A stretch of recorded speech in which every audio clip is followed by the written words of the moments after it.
All right, everybody, welcome back to another episode of BDCRX. Super excited about this episode. Once again, we have a fantastic guest with a wealth of experience and knowledge. But before we get over to David, Jason, how's everything going this week? Man, everything is going good. I think after last week, I think there was just that the whole political piece that happened, and to ignore it and say it wasn't something would be a lie.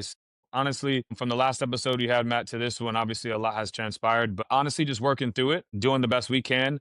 But at the ultimate end of the day, life goes on, and BDC needs to happen. Customers need calling, and people need cars. So we're back at it again, baby. Yeah, I remember calling you after that, not because of it, but just in this common time we were talking to each other. And I know it affected me. I know it affected you. And it was good to be able to connect with you on that and talk with you Absolutely. about it. So, David, to lighten the mood up a little bit, because that was such a serious topic and such a big thing. How's everything going with you this week, bro? Fantastic. Like you guys, there's been a lot going on out of the industry. I actually talked about that a little bit on LinkedIn. It's hard to ignore, right? Those types of things because they kind of take over all topics Correct. Yeah. in and out of our industries. You know, I think as leaders, sometimes we got to navigate the pace at the store, the mood at the store, It's good. how everybody's headspace is, and redirect and kind of refocus everybody to like you said, Jason, sell some cars and refocus on our customers, even in trying times Yeah. like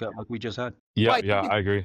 I think it's an interesting thing for us maybe to deep dive into because, look, I have an opportunity in that one of the things that I felt so many years in the corporate world is I felt like I couldn't be the fullest version of me. I felt like I had to represent another person's company in whatever role I was, whether as I was an individual seller, whether I had moved into an executive role, I would only be willing to speak to certain topics at a certain level. Now, going out on my own and having my own company with my own team, now I can take a different stance and I can stand on different things. I'm able and willing to talk about my faith now, where I wasn't willing to do that in the corporate world. I'm willing and able to talk about things in a political landscape that I wasn't willing to talk about divisiveness. But to your point, when such a impactful thing happens, when you have a team that look to you as a leader, but you're in a corporate environment where you have to represent somebody else's company, David, how do you navigate those waters? Because I know how Jason does it because he leads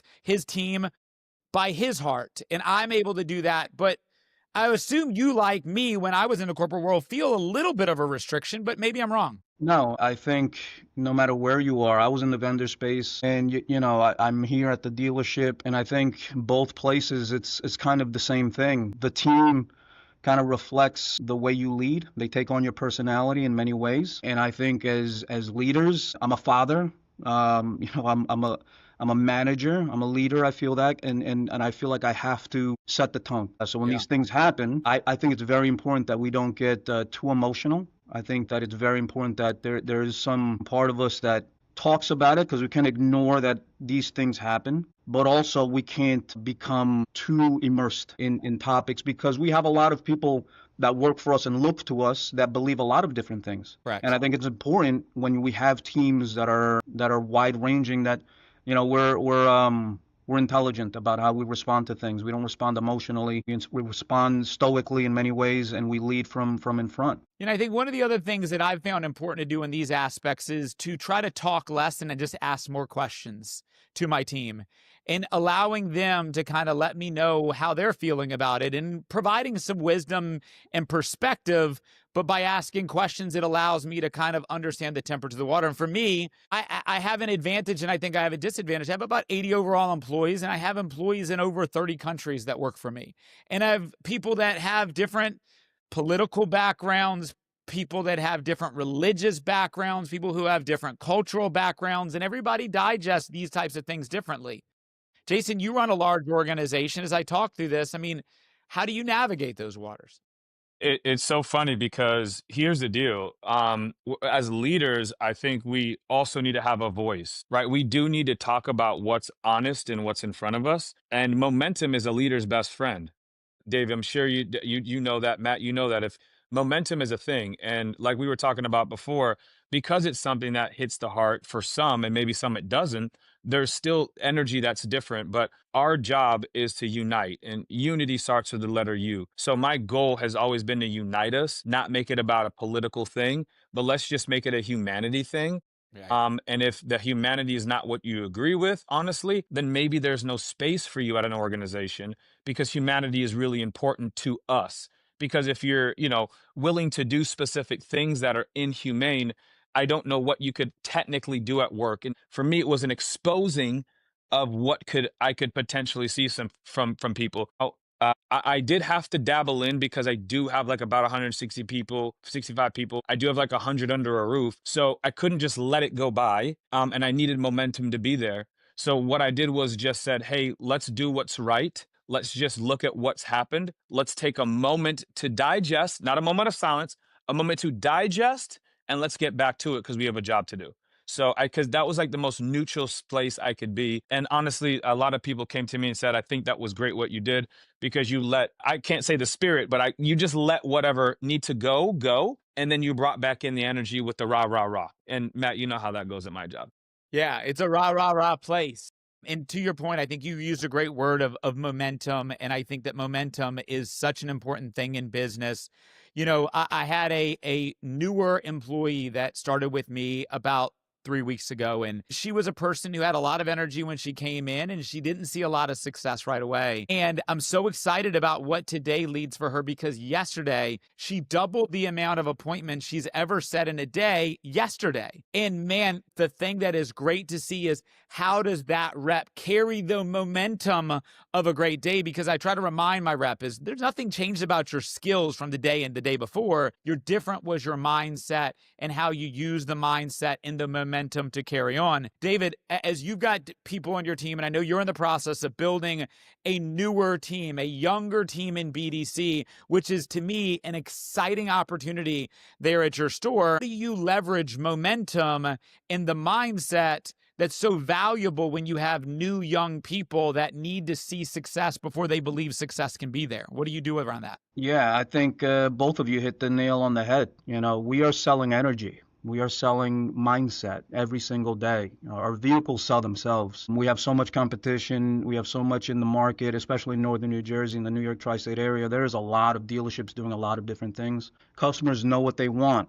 The differentiating factor, in my view, is the energy, is the mindset. How do we do what we do every single day? My role every single day is, I have an hour commute from my house to the store, right? And 45 minutes of that, after I talk to my wife, after I check in with everybody I need to check in with, on the drive, I'm getting my mind right. I'm getting my energy right. When I walk through the door and we have our morning meeting every single morning, the one thing that I want to make sure is that my energy is contagious, is that we are clear-minded, is that we're ready and focused to do what we came to do. Because when these things happen, I'm just circling back to the topic of conversation. When these things happen around us, we can't avoid it. We can't ignore it. It's happening. I think our jobs as leaders is to make sure that our team is focused, they're ready, they're in the right frame of mind, and that the energy is palpable in the room, in the BDC room, on the sales floor.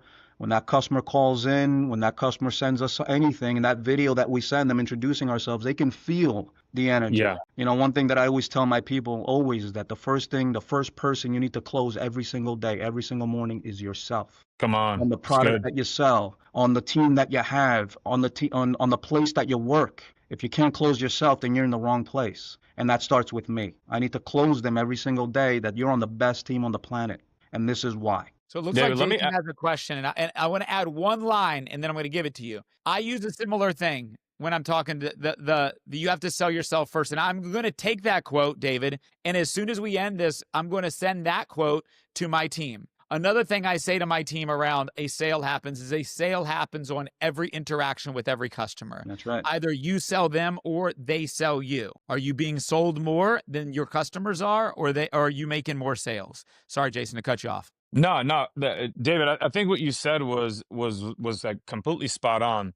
And I know there's a lot of people that view in and that see what you're saying, but maybe there's some people that are like wanting to be more practical. And I think It's like we can say a lot, but then what is a practical application of momentum? So for me over at our business, momentum for me is loud music. Okay, what does that mean? I don't know. I just feel like if it's mundane, it's boring, right? Well, I believe in standing desks. I believe that has momentum. I believe in wireless headsets. I believe by getting the best equipment that builds momentum, walking around, moving, chants, things of that nature. Obviously, I run a call center, so it's completely different. All I'm doing is dialing and smiling and setting and missed appointment calling and confirmation going. So for me, it might be a little different because I'm with one steady group of people. But for the people that are out there that are watching this, that are dealers, what is maybe like a practical application of how you build momentum for your staff? So one, you said a weekly, a morning meeting. Is there anything else that you do for the BDC people that builds momentum for them to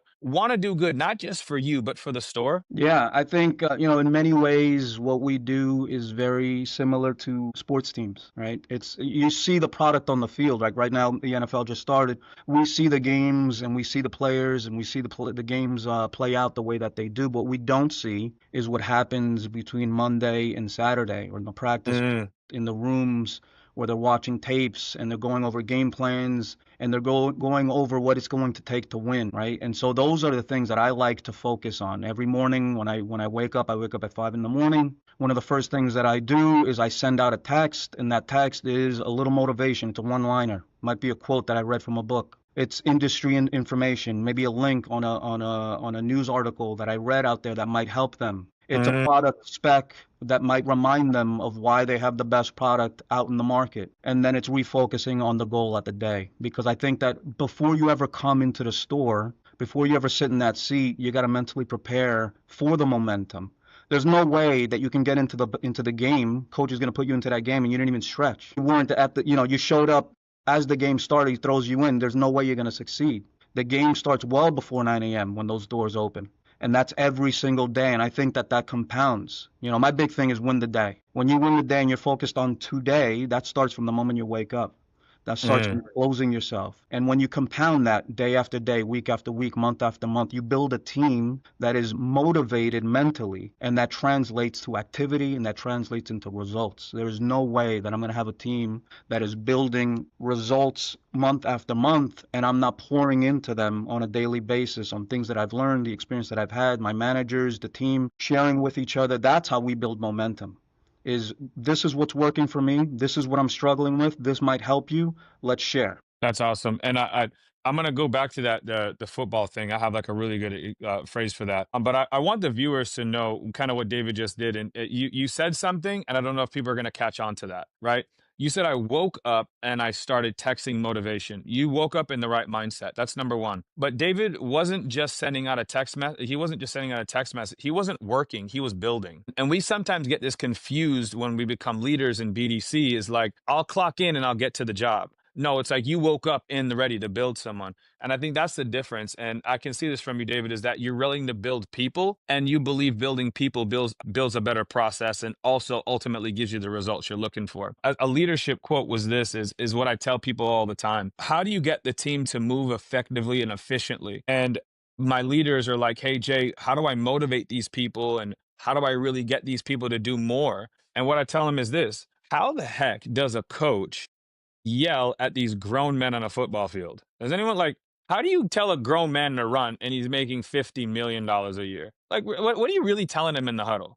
Right. And I think what these coaches are saying is, hey, don't let the team down. Hey, we're in this together. You're more valuable than you actually think you are. What you do matters. Every step you take matters. Every pass you catch matters. And everything you do is not onto you, but for the team. So when I have my leadership talks, what you're saying, David, is that I relate it right to the coach. You got to be able to unify the team, put more of a burden on performance-based together collectively than individual. And I believe that's how you get like this football team atmosphere of momentum. Yeah. Okay, let me add to that, David, real quick.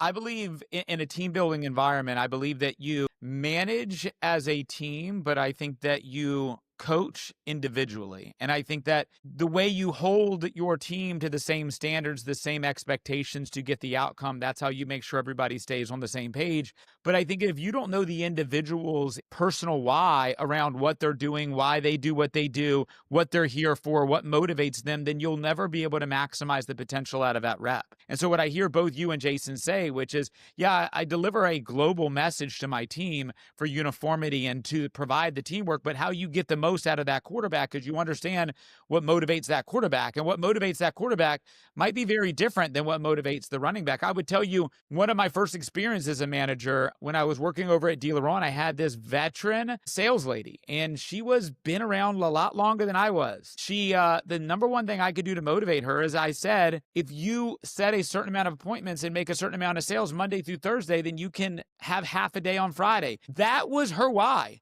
That was more than making twice the commission check. She had no interest in getting promoted. She wanted to be able to earn a half day on Friday, and she would bust her ass Monday through Thursday to earn that time off. And that would never be what motivates me, but it what's motivated her. And if I didn't have that personal understanding of what motivated her, I would never be able to optimize her potential based off of what her why is. Sorry to cut you off, David. No, again, you both hit the nail on the head. I think, pick your favorite coach on the planet or the top 5 coaches that you've ever watched, no matter what sport. I think they all had 2 things in common. They had vision and they were extraordinary communicators. And I don't think that's any different for us at the store. The coaches are on the sideline and the players are on the field. The player can see their purview, right? They see what's in front of them. They know what their role is. They know the plays. They're running the play. The coach is watching everybody run the plays. He can see what's off. He can see, the player who didn't get to the spot. He can see everything collectively, and his goal is to communicate why we aren't winning as a team, where we're off, adjust, right? Halftime adjustments, adjust when necessary, and continue to communicate the vision. Why is your role important? It's not just the BDC. It's not just the people on the sales floor. It's the receptionist, right? It's the person cleaning up the store. It's, what does the lot look like when the customer parks into that space? It's all of those things. And that's what the coaches, that's what our vision should be. I see the entire field and I know why everybody's important. You're all important. Let me communicate why you're important and how that fits into the results of the team. Yeah, that's great. Matt, I don't know if you have a question, but I did want to ask David one. I know that you're hiring, and obviously me and Matt's number one thing is building BDCs and providing a service. With you right now, I think Matt said 1,000 leads is kind of like where you guys are at. With 1,000 leads, 4 or 5 people trying to grow that. Let's just be transparent. Like, what are some of the hard challenges right now by growing a BDC? So you could maybe help some other people out. So for me, it's like hiring the right people is so important. And then it's like you also want to hire the people that are similar to the people you already have. So you're not trying to discriminate to anyone, right? That's not what I'm saying. But then you also want like-minded people to be on that team. Right? I'm sure that's why coaches, send different players in different places.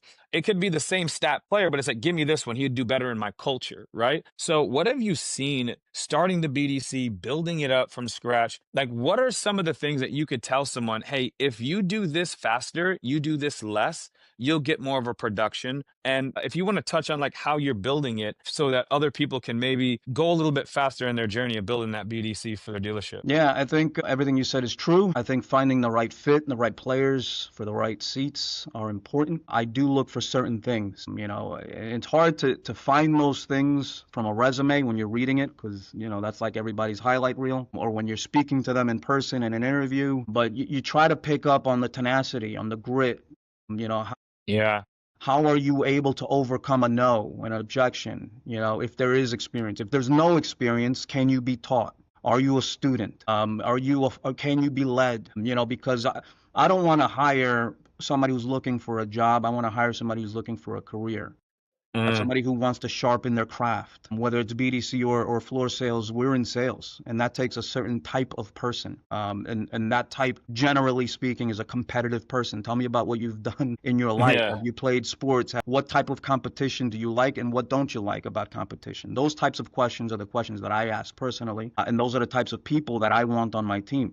Because I believe that what we do can be taught, but I think somebody who wants it, who rigorously is going after it, who wants to be a student of our craft is going to be the best type of person for BDC. Yeah, there's two things I always say, like in interviews or what I look for, right? Some things can be taught, some things have to be caught. So there's some things you got to catch, some things I can teach you, but something you just got to get, right? And then the other thing is when I'm on interviews and when I'm doing this, David, is I don't ask what the tangibles are. I ask what are the intangibles that you have. And every time they're going to say, what do you mean by that, right? What's intangible that your resume doesn't say? Are you a good-hearted person? Are you honest? Are you married? Would you like the sports thing? Like, tell me a little bit. The resume just gives me like the highlight accomplishment reel. But what I'm really looking, do you have heart? Can you grind? What holds you back from putting in 45, 55, 60 hours a day? What is it that you want? And I think what some of the things we talked on the podcast before, Matt, were, people always talk about passion and purpose. And I'm just like, what are your burdens? I know what I'm working for. You said you had a wife. I got a wife and I got kids. I don't need to be passionate for it. I don't need to have a purpose for it. Those are my burdens. I'm hungry enough already. I'm hungry every day enough to feed the fam and to make myself better. So what I tell people is it's like, I'm not looking for purpose. I'm not looking for passion because all that can change and purpose can change. Your passion can get refilled, but your burden is what you've put in your life that you have to work from. So it's not what you're working to, it's where you're working from. So those are some of the things that I look for in these interviews when I'm interviewing people. So really similar styles, David. I really like the style you got. Let me ask you this, Jason. I know your wife. How does she feel about you classifying her as a burden? I know the intent behind the statement. I'm like, next question. Yeah. No, I'm just kidding. I No, I'm just can kidding. imagine my wife would not like that positioning. I understand the positioning of what you're saying and completely get it, but still, if my wife heard me labeling her and our children as a burden, I feel like she maybe not take it the way I intended. Well, yeah, I think I think my wife knows exactly what that means. And her burden to me is because she makes me a better man. The burden to my kids is they make me a better father and an honest man and a good man. So I believe it's not the car the car is a burden too, but it's a financial burden. The burden of people that you put in your life or relationships or a company or your position is the burden. What it does is it gives that burden authority, a power to speak into you and you can go from it. Does that make sense? So I think she knows exactly what I mean. It's more of a spiritual thing. Like, to be blunt, I don't want to get too spiritual on this, Matt. Sorry. But it's like Jesus didn't have burdens. I mean, Jesus didn't have a purpose. Jesus didn't have passion. He just had a burden in his life that he was going to fulfill something. And that was his burden in life. So I try to find my life in a burden, not through feel good things of life that come and go every day. You know what I mean? No, I do. When I'm hearing you guys go through the interview process, my thought process around interviewing people is the fact that I'm not trying to hire a resume. I'm trying to hire an individual, a person. And I think that a lot of what you say, I think a resume tells you where somebody's been, but it doesn't tell you where they're going. And I think that's something I always focus on. So I would say my most important question I ask, and I always lead every conversation, is we'll get into your resume. We'll get into your skills, your work experience. But the first question I want to know is, tell me, who are you? And that question and how they answer that is likely the most important question they can answer. And especially in a sales role, if they answer that question and start telling me about their work experience, they answered that question incorrectly because they didn't listen to what I just said. Yeah. And I think a salesperson needs to be a great communicator, but I think the most important part of being a great communicator first is being a great listener. And if they didn't hear what I was laying down in that is, I want to get to know who you are. What are you about? And your work is maybe a big part of that, but it shouldn't be the most important part of your life. And I want to know who I'm hiring, what fills your cup. What do you do when you're not working? Because all of those things tell me, likely, more importantly, where you're going. So, Matt, can I throw something at you on that? Because I want to, like, for people that are out there that are going to watch this and go through hiring, I ask two questions every time. What is something that you're struggling with right now? And what is one thing that you've overcome? It's a deep question, I get it, but now I'm getting the real you anyways, because we all struggle with something and we've all overcome something. From that, I can get a better gauge of who you are as an individual, where your hustle, your grind, your grit is. And sometimes people say relationships, and sometimes people say it's family, and sometimes people just say that I overcame a job and I was the number one person. I'm looking for more, and I'm like, found him. You know what I mean? would you consider asking an additional question to that is what's something that has been something you have still yet to overcome that you would like to? Because I think that might also expose them into the fact that why and understand why they have not overcome that. And maybe that's, I got to lose that extra 20 pounds. I've got to do this. I'm trying to run towards this goal. And even those things will give you insight to where they quit, where they give up. We can all explain the one thing we overcame, but I think more telling is what you've not been able to overcome, in my opinion. Was that like a light flex right there for you, Matt? Is that how much weight you lost? Is that I did lose a few pounds recently. Yeah, that was a little flex. Now I Yeah. get it. I see David got the muscles going, so I'm just trying to keep up with the boy over there. He said he wake up at 5:30. I know there's a gym session in there somewhere. There's got to be a gym session. That is the me time. That is me at the gym, definitely 100%. And look, I'm like you guys. Show me how you do anything, I'll know how you do everything. You know, tell me about the things that you struggle with, like you said, Jason. You know, tell me about some difficult things that you've taken on. If there's very limited answers to that, this is not my person. Yeah, not what we do and the standard that we have is very high. And I don't want to waste my time on a person who doesn't have the time to waste on themselves. I need people who are betting on themselves, who have decided and committed themselves to a life of tenacity. I'm going to overcome. I'm going to make it because I just am. Yeah. And these are the things that show you I'm that type of person. I just had an interview with a guy a week or two ago. And before I even interviewed him, he sent me his interview. And under the accomplishments was a blue belt in jiu-jitsu. And I said to myself, all right, this is a guy who's getting thrown around day in and day out for a long period of time. That alone won't get him the job, but it kind of gave me insight into the type of person that I'm dealing with. This is the type of person who's willing to put in the work every single day. Those are the types of people that I'm looking for. Yeah, and for all of you, and I'm a blue belt in jiu-jitsu. Jason, I don't know if you know that. No, you never said that. Next time you come down, we'll go we'll have to hit the mat because I want to see what your 135, 145 can do, you know? Okay. Yeah, but what people don't know who've never done it is it's a 2-year journey for average person to get to a blue belt. And that 2 years is getting your ass kicked every single day. And you don't just show up once a week getting your ass kicked. You show up 3, 4, 5 times a week getting your ass kicked every day. And it doesn't matter how big, strong, tough you think you are, you're going to be humbled in those 2 years. And if you don't have the mindset to continue to show up and get your ass kicked every day, you'll never make it to blue belt. The hardest level to get to in jiu-jitsu is not the black belt, which typically takes 10 years. It is the blue belt.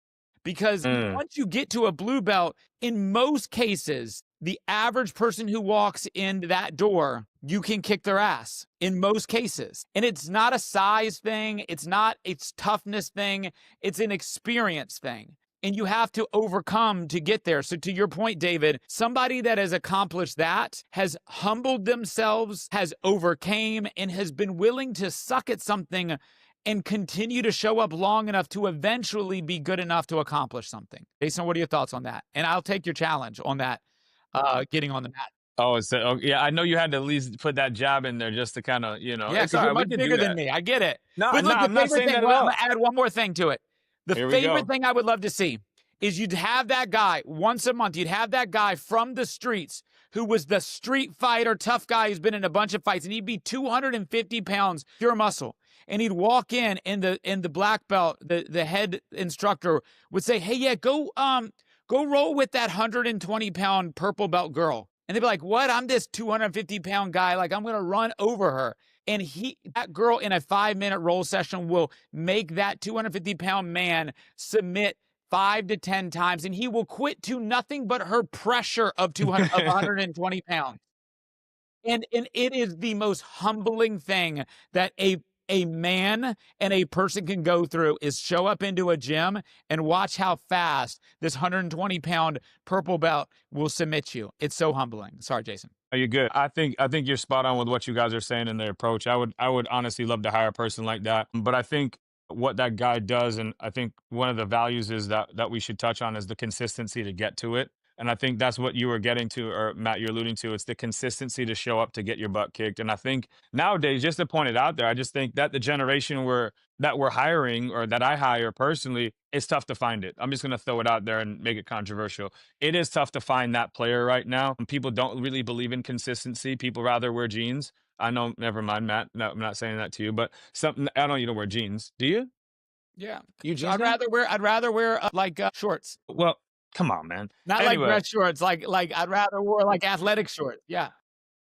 no, but for me, it's like it's just important how you dress, how you feel, how you move. But David, I wanted to ask you a question, rather more to the BDC side of things. You talked to Matt when we were getting more information about you, and it was about your customer service experience when it comes to your BDC, right? Tell me, I think there was a quote. I think Matt might have wrote it down, or the notes did. Rather, you want to be high customer experience rather than just focusing on the activity and metrics. What do you mean by that when you say that? Like, what does that mean? Well, what that means is, I'm a consumer of many things, just like you guys are. We all are, right? And everybody listening is. And I think we have all experienced terrible customer service in many different industries. It's Hmm. frustrating. I think our industry, for whatever reason, is behind the times on this topic of customer experience. And so I know that one of the biggest wins that you can have as a team is dial in on that. Make sure that regardless, win or lose or draw on that lead, that customer will not be able to say, when I spoke to David, I didn't have a professional, great experience, whether I buy from them or not. I want that to be the experience that that customer has, and I believe that that will translate into more deals and more sales and more appointments. Matt and David, just a quick, uh, w- what how do you guys, for your companies and the BDC that you run, what makes quality? Is it training? Are you looking for, like, what does that mean? Is it texting the customer back fast? Is it when they get there you greet them with a water? Like, what is excellence to you guys in form of customer experience? You want David, me to take answer that that. one You on, can Mike? answer that first. Yeah, go ahead. Yeah, it's being treated the way you'd want to be treated, the way you want your mom to be treated. You Mm, know, I call into a place, I want it to be picked up. I don't want to be bounced around. If I have a question, I'd like it to be answered. If I have a concern, I'd like it to be at least, somebody's giving it attention. That to mhm, me is a great experience. Now, yes, it means training. Yes, it means that becoming top of mind. One thing that I talk about to my team all of the time is that what we do day in and day out becomes redundant. We answer a bazillion leads a day. We see customers every single day. We look at these cars every single day. But to these customers, they might do it if they're, if they're a lease customer, they might do it every 3 years. And some customers even more sporadic than that. So it's got to be a big moment. It's a big moment mhm, for them. You got to make it a big moment. You have to match their energy. They're excited. You should be excited. It cannot you cannot allow that to be routine in that room, because once it becomes routine, it translates over the phone and in your energy, mm, and that is transmitted to that customer, and they don't feel that. If I'm buying a house and I call a realtor and their energy is down and they seem like they're not even interested in the conversation, then I'm finding a new person. And I yeah, feel like our customers feel the same way. I'm excited about this. I'm ready to buy a car. Why aren't you excited about me buying a car? Yeah. mhm, If you can't get excited about talking about this to the customer, how would you ever expect them to get excited? And I communicate that all the time. I think that energy, enthusiasm, excitement, and passion are some of the most important thing, especially in a phone sales environment. And whether you're doing BDC in a dealership or whether you're doing it in any other sales environment, being able to communicate and translate that enthusiasm through the phone is going to be very important. Now, for me, Jason, obviously, I've got a slightly different, I would say, advantage and disadvantage in the fact that for the clients that we serve, we're an outsourced BDC. So we are a external but connected part of the dealership. And so we don't have the convenience of being in the store. We don't have the convenience of understanding the city and the town and the feel. We don't know the people that we're ultimately setting up, but it makes it even more important for us to be very, very specific in regards to how we set the tone and the expectations. What I think of it, as David said, is these customers might buy a car every 5 to 10 years, and that's a very, very nervous opportunity for them, but also an exciting thing. And so we need to be able to be as temperamental to those emotions that they're going through with the excitement, but also the fear that comes in, and not be what salesmen normally are, which is so heavily transactional. And I think that this is something I've learned in the past 12 months in the BDC, which is taking a significantly less transactional sales approach, which is going to put a customer on guard, making them feel like they're being sold, and taking more of a service-based approach. Asking them our leading question when we ask them is, what has you in the market today? And having more of a discovery-based approach than a sales-focused, go directly to the appointment approach. And that has seen our set rate, appointment rate go up drastically. It's seen our connection rate go up drastically. And then the one metric that really, really always just blows my mind every time I see it, we have a thing that we do, which is a VIP transfer, which is a VIP confirmation, which means we sell the appointment, then we hand it off to the desk for the desk to do an additional level of specialization to that customer with a seasoned sales manager, general manager, where we say we're going to go out of our way to offer a law of reciprocation to you inside of the dealership. When that is done and completed, there's over a 93% show rate. When that is not done effectively, there's less than a 50% show rate. The difference in results when you take care of your customer and go the extra mile, to me, is undeniable. And for that reason, that really changed the landscape of how we approach the conversation. But Jason, for you and I kind of have a similar thing. You work with many more stores in many different environments. My environment is much more controlled. The VIP is a mandate of one of our largest clients that we've learned from, but I would assume not all of your clients have that same emphasis. So how do you deliver that? And what are your thought process on it? When it comes to things of like confirmations and bringing that level of customer service. So David, I'm an outsourced BDC that, we talked about that before. There's an element that an in-house BDC has that me and Matt don't have. And that element is exposed when it comes to a confirmation. A team like that could say, hey, John, this is Jason, the VIP manager, the one that we're talking to you about. Just to let you know, I bumped into the car this morning. I looked at the interior, exterior. The car still smells like a brand new car. It's got 50,000 miles on it, but man, you're going to love to see it. Just to let you know, I see you have an appointment today at 2:00. I'm actually making a Starbucks run at 1:30. Do you like your coffee, hot or cold? Make it special for me so I can do something nice for you. So an outsourced BDC can't do that. So I think there's a right way to do confirmations. And I think this is just my feel 100%. An appointment's not an appointment unless you confirmed it. It's just a tentative slot. I can't tell you how many doctor's appointments I missed if they don't send me that text message. Matter of fact, I still miss it because they didn't call me.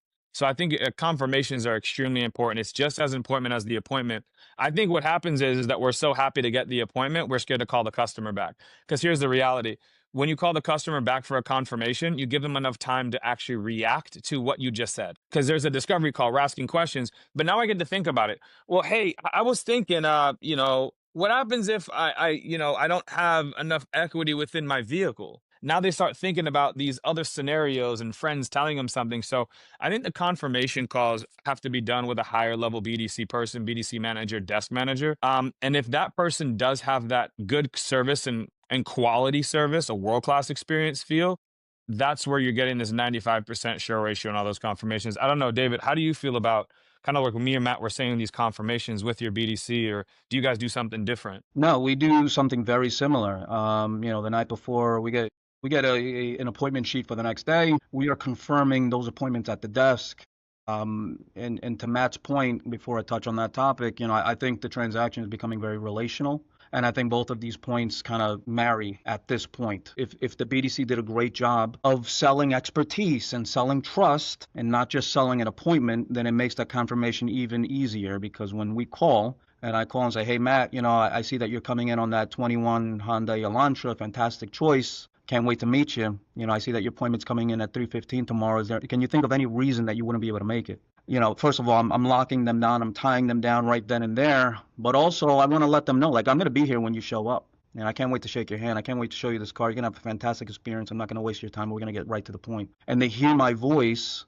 And if I can do that effectively, even better on a video where they can see my face, then I think, like you said, I don't see a reason, and we have seen no reason why that appointment show rate isn't incredibly high. Since we started doing that, our show rate has been very high. And those customers, they end up buying cars because I think enough trust has been sold where they understand I'm at the right place. I'm talking to the right people. Yeah, look, I think it's so important how that process is done. And that it's done effectively. And one of the things I think that's also important is we're talking about how we get to the appointment, and once we got the appointment where it is, but there's so many steps before we even get the yes that we have to follow. So right now, you and I spoke the other day, and you indicated that you've got a very young team. We now know how you hire. We now know kind of what you're trying to build and the experience you're trying to set. You have 4 people currently that are all still brand new.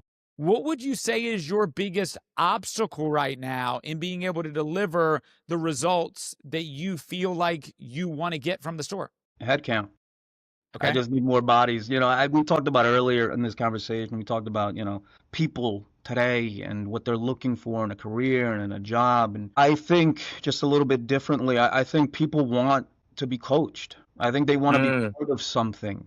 They want to believe in something. And I feel like they're looking for a passion. There's a lot of kids that are, as an example, there's a lot of kids that graduate high school and they're not sure if they want to go into college. They're not sure if that's their path. They're not sure what they want to do. I think those types of individuals, very young people who want to do well in life, they want a career that is able to afford them, great financial career, also want to be coached in a different way than maybe you and I were coached when we came into this industry. Our industry has changed and evolved, and I think people have changed and evolved yeah. in expectation of what they want to be a part of. And while we were brought up one way in this industry, I think they're looking for a different type of feel. That is for me, that is my number one role. Nothing else matters more than coaching. And so it really is about getting the most out of every seat in my BDC. Leads I know are going to come in. It's about getting the most juice out of that orange. So with the Yeah. lack of headcount, what do you feel like you're leaving on the table that you could be having if you had an open checkbook to bring in the full headcount and the right people of the headcount?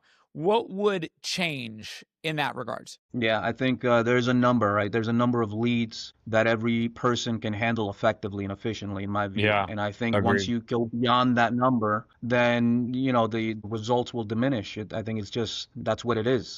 For me, I've been bringing in my sales guys off the floor and women off the floor to help out in the BDC, but their expertise is limited, right? Their focus is, Yeah. they're blasting different things. Their focus is different than a BDC person whose sole focus on this lead and getting this person through those doors. So that right now is my biggest obstacle.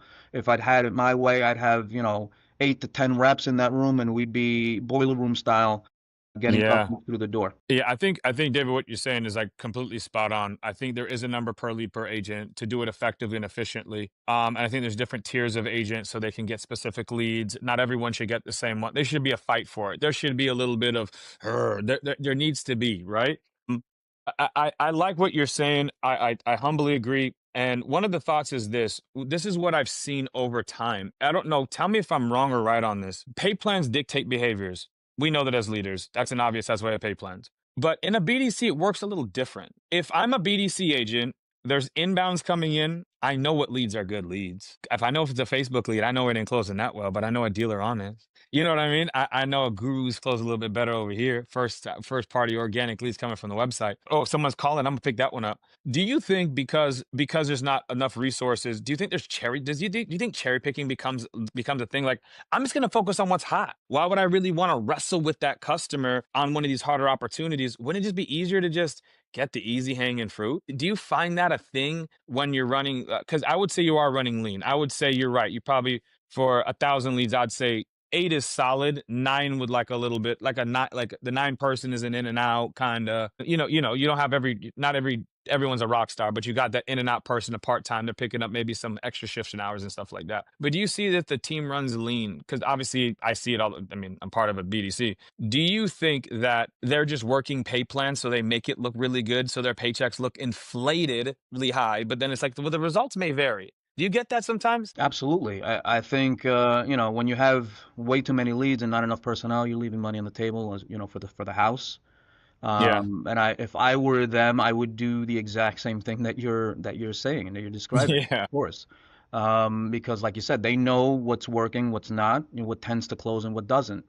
But yeah, I think pay plans are very important, and when we get into this wrestling match about, personnel and headcount and the cost of that, and then, do we outsource? Do we keep it in-house? Do we incorporate AI? We haven't even touched on that topic, but that is a whole new world where now, is that the solution to our lack of personnel? I don't know the answer. I think it's too new. I think it's too early in the game to know how efficient and effective it is and how people respond to it. But I think that it is definitely a problem when it comes to hitting the metrics and the goals that you're trying to attain day in and day out, month in and month out. We can't ignore that personnel and what the cost of that personnel versus the result is. Yeah, let me ask this part too. Like, let's say you mentioned, like, what if I used AI? What if I used an outsourced company to supplement that?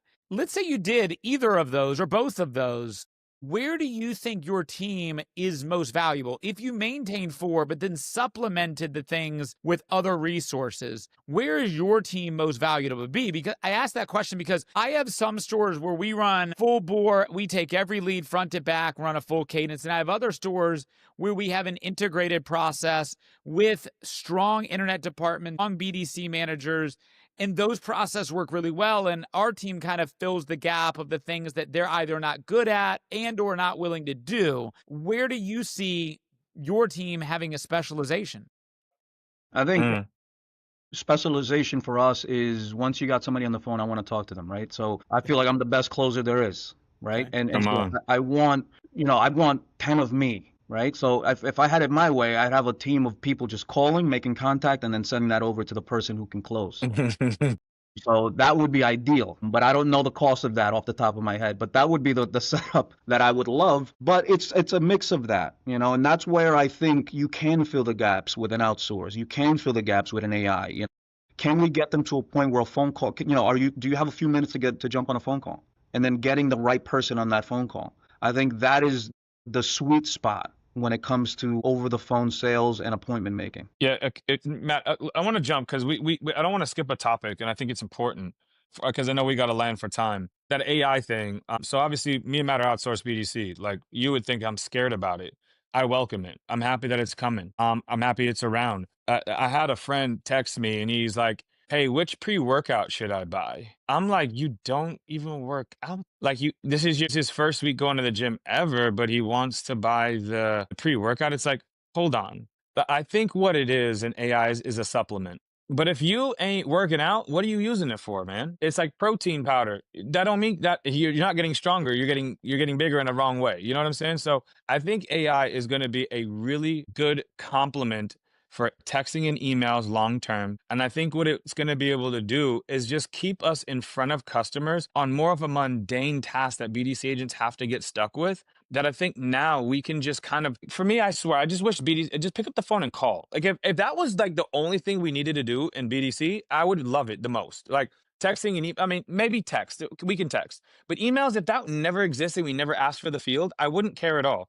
Just give me your telephone number, pick up when I call, and let me pitch you the program, right? Let me pitch you a car. So for me, I think AI is really good on that text and email follow-up because at this moment, I think we just got to give it to ChatGPT. It's better than you anyway, better than me anyway. So Matt, says that he can't spell, and neither can I. So it's like, I'm just going to use ChatGPT at this point, right? So shouldn't we run to it? So just kind of like both of your thoughts on like that kind of like little bit there. Yeah, I'll go first, Dave. And what I would say for me is I think that AI is an inevitable thing that all industries will be moving towards. Do I think that it's a product that could replace BDC staff today? No, I think it could be a supplemental tool at times, but I don't think that anything is going to replace a good, strong individual BDC rep. I think there's nothing that will replace that today. Now, 5 years from now, who knows? Likely it will.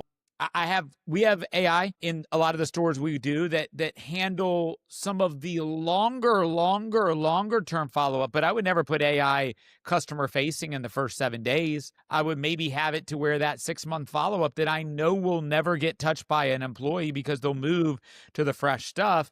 Then having an AI in the background for that is not a bad idea. And I think it'll serve a purpose to get a response. And then once there's a response received, then the human kicks in at that point again. I would say that's where we are today. And I'm confident that that will change drastically in the next 5 years.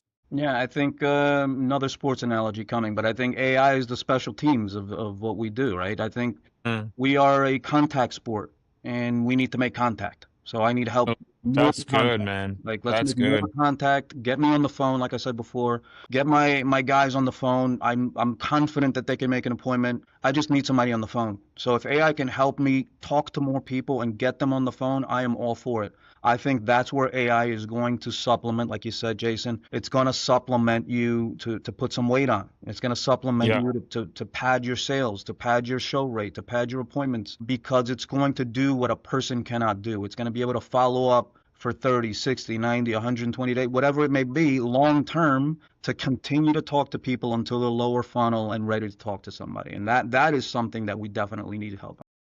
So go. That analogy was amazing, by the way. Yeah. Yeah. We are that is like, I'm taking that. I'm just letting everyone know. Yep. Don't, like, you can use whatever you want. I'm taking that. Yeah, it's been marked as a clip already. Dave, you'll have a clip on that, so you can use it for yourself all you want.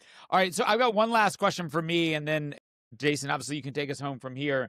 I'm always interested when I speak to different people with different backgrounds to understand, what do you think are maybe the most important and or second or third most important statistic you should analyze to determine whether a rep is good, whether your team is good, whether you're performing or not? What's the couple of analytics and statistics you look at to determine that, Dave? Contact. Want to know, activity is great, but activity for sake of Mm. activity is not something I'm looking for. So yeah, you can make, 100, 150 calls a day, but how many people did you talk to? Why are we calling the middle of the day and not when our wheelhouse, which is when people are home or people are available? Things like that. If you talk to 20 people today, how many appointments did we make? Those are the things that matter to me because those are the coachable items. If you talk to 20 people, I want to hear all 20 conversations. That is not to nitpick, that is to make you better and stronger. For me, it is all about contact. Everything that we do has got to be contact and results driven. I don't care about activity. I shouldn't say I don't care about it. I care less about activity and more about the results that come from the activity. Yeah. So can I ask you a question? Do you have VIN solutions? I do not. So what CRM do you guys use? eLeads, VIN? So I use Focus through Reynolds and Reynolds. Okay, you dealer Ray Ray. That's, we call it Ray Ray. So I don't know if Ray Ray has this stat. David, what you said is identical to what I think. I think the single most important stat is the two-way conversation stat. How many leads did we get? How many leads did we contact? Two-way conversation. Not did we call. How many people were on the phone? If you had 1,000 leads, you would want to speak to 85%. It's always going to be that no email, double lead, blah, blah, blah. Okay, let's just weed it down. Let me talk to 85%. The biggest decrease, Matt, that I've seen is that dealers are at 55% contact, 65% contact. The reason why other BDCs or companies like ours and Matt's is I'm going to speak to way more people. I have way more opportunity. So how do we build contact? Well, I think calling a lead 3 times a day is okay. If you fill out a lead, I'm calling you 3 times that day, morning, noon, and afternoon, or at night. For the first 6 days is just to have you pick up the phone. Now, if you want to email, we can email. You want to text, we can text. But I think the single most important thing is, do you love me, hate me, appreciate me, but tell me something so I can at least tell you something.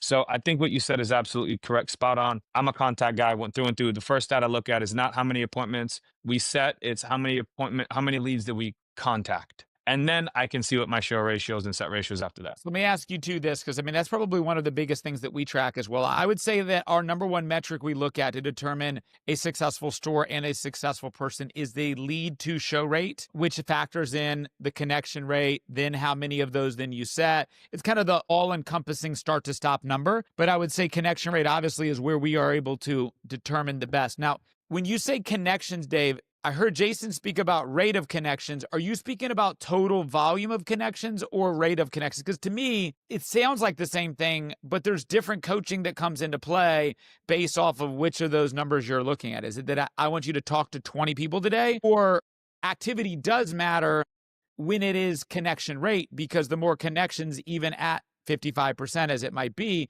the higher the volume of calls, the higher volume of total connections. So are you looking at rate or just total connections? Yeah, so when I'm game planning with my BDC or with my sales team in general, I don't like to talk about goals so much as far as teams concerned. Like individually, this is the goal. that you should have or that we're going to put together, and let's reverse engineer that. If the goal Mm. is, and I'm just going to use a number, if the goal is 10 appointments today, how are we going to get there? Let's game plan on getting there, because just hoping for it is not what's going to get it done. So let's game plan how we're going to do that. And then we know in order to get a certain number of appointments, we're going to need to speak to a certain number of people. So how are we going to do that? And really dialing it in so that the focus is there. Like, if you hope to get something, you will never get it. But if you know in your mind, like, I've got to talk to 50 people today, how am I going to do that? If I'm a BDC rep, what is my game plan on doing that? Am I going to just phone call, like Jason said? Am I just going to text? Am I just going to email? Should I start sending some video? Maybe it's my messaging. Maybe I'm not, there's no call to action in my messaging. Maybe it's my tonality. I don't know, but we need to figure out how you're going to get to the contact, because the contact is where the gold is. The contact is all that matters in our sport. So I've found the Yeah. three things that we can look at to determine connection and to increase connection. Number one is speed to lead. I think that's probably one of the most important parts. If we can get a call out and connected inside of 5 minutes, I think the statistic says if you wait more than 5 minutes to make the connection, 65% of those leads are gone. So it's important to get that call and the connection out inside the first 5 minutes. I think the next aspect would be how many overall calls you make. When you know your overall connection rate, you can affect that metric just based off of increased activity. And then I think the third would be the cadence in the message. And so what you are saying to get somebody to respond. I would say for our team, I would say about half of our appointments we set are through text. A good percentage of them are through calls as well. Very few are ever done through email, but a lot are through text. In the metric, in the standard, and how you use that. One of the things we do that is we send a text immediately inside of the first 3 minutes, say, hey, I'm about to call you on this lead you submit, and then call 30 seconds later. That has increased our overall connection rate of the answering of the phone call, because we're alerting them that this is why we're calling and that we are calling. So when they see an unknown number, they're more likely to pick it up. But then we make sure that if the answer is not done, we double tap it. Then we will leave a voicemail. Then we will send an additional, more information-based text with the purpose of getting a response. Then we send an email as a courtesy, but we know that email is more informative, less about getting a response, because they're going to respond less than that. Dave, I ask you, do you run a similar cadence in that thought process of under 5 minutes call, under 3 minutes text? I follow that up with an additional text. And then to Jason's point, we do call 2 hours later and then 2 hours after that, making a total of 3 calls, 1 text, 1 email in the first day. Yeah, I think we know statistically, the person or the team that makes contact first usually wins. So we want to make sure that we are that team. So speed definitely is the name of the game. But with speed is also, what are we saying, right? So I think it is important also to, one thing that I talk about to the team always is, you are a person who receives phone calls, many of them, text messages and emails. How do you respond to that? I don't know about you guys, but on any given day, I get multiple voicemails and phone calls that I may or may not ever listen to. But there isn't one text message that I don't at least read. I might not respond, but I will read them all. And so, I always say to my team, like, I'm a big texter. I'm a big proponent of texting. What are we saying in the text that allows us, to your point, Matt, to jump on the phone call? Because I don't believe you're going to be able to make the appointment through text, but I do believe that the text can open up the door to a phone call. So I think that is important also to note. Yeah, I know we got time constraints, Matt, but I wanted to land the plane on this because we were talking about activity and connection and stuff. What I found is this: a lot of BDCs are a hamster in a wheel where there's a lot of activity, but not a lot of progress. And I found that some of the ways you guys are talking about is much more effective, because what I see is BDCs do, we'll call it once a day, we'll skip day 2, call it on the 3rd day. It's like, yo, what are you doing? Completing Like, tasks. yeah, like completing tasks, but tasks don't always lead into production. No, they don't. I think we all have like the right mindset to it. Honestly, David, I learned a lot from you on this one. I got some new quotes that I'm going to use. We're a contact sport, so you can clip that up and we'll send that over to you, bud. But man, I appreciate what you said. And there's another topic I would have squeezed in. It was service, but I guess we'll have to do that off air. Absolutely. Well, Dave, I appreciate you jumping on with us today, man. You've been a wealth of knowledge, a wealth of experience. And I think that's even more, the thing I'm more appreciative is just how much it seems like we have in common with so different backgrounds from all three of us. All three of us seem like we were all kind of speaking the same language, and we all lead similarly and think similarly. And that's awesome. So I appreciate you jumping on. We'll make sure for all of the listeners, we'll tag in all of the information to get in contact with him if you want. Get in contact with Jason, get in contact with me. And if you like what we're doing here, please share the content, like it, comment, engage with it as much as possible. Tell us what we could have done better, what question we could have asked that you would have loved to hear Dave answer or Jason speak to or me to comment on. Until then, please share the information, and we look forward to talking to you guys soon. Thank you, guys. Thanks, everyone. Great talking.